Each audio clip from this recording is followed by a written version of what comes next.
ನಮಸ್ಕಾರ, ಅಸ್ಸಲಾಂ ವಲೈಕುಂ. ನನ್ನ ಹೆಸರು ಮೊಹಮ್ಮದ್ ಸಮೀರ್ ಅಂತ. ಕರ್ನಾಟಕ ಪ್ರಜಾಪುರ ವೇದಿಕೆಯಲ್ಲಿ ಬಳ್ಳಾರಿ ಜಿಲ್ಲಾಧ್ಯಕ್ಷರಾಗಿ ಹುದ್ದೆಯನ್ನು ಪ್ರಾರಂಭ ಮಾಡ್ತಾ ಇದ್ದೇನೆ. ಇವತ್ತು first gate radio park KB office opposite Jindeshavali Baba dargah ಹತ್ತಿರ ಹಾಗೂ ಮಸೀದ್ ಹತ್ತಿರ ಇವತ್ತು ಉಪವಾಸ ಬಿಟ್ಟಿರುವಂಥ ಉಪವಾಸವರಿಗೆ ಇವತ್ತೆಲ್ಲರಿಗೂ ಊಟದ ವ್ಯವಸ್ಥೆಯನ್ನು ಮಾಡಿ ನಮ್ಮ ಉಸ್ಮಾನ್ ಮಾಮ ಹಾಗೂ ಉಸ್ಮಾನ್ ಮಾಮ ಅವರ ಮಗ ಹರ್ಷದಲ್ಲಿ ಅವರು ಇವತ್ತು ಉಪವಾಸದವರಿಗೆ ಊಟವನ್ನು ವಿತರಣೆ ಮಾಡಲಾಯಿತು.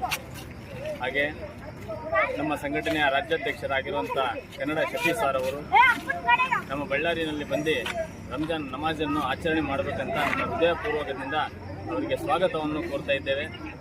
ಬರಲೇಬೇಕು ಅಂತ ನಮ್ಮದೊಂದು ಅನಿಸಿಕೆ, ಬರಬೇಕು. ಜೈ ಹಿಂದ್, ಜೈ ಕರ್ನಾಟಕ. ನಮಸ್ಕಾರ.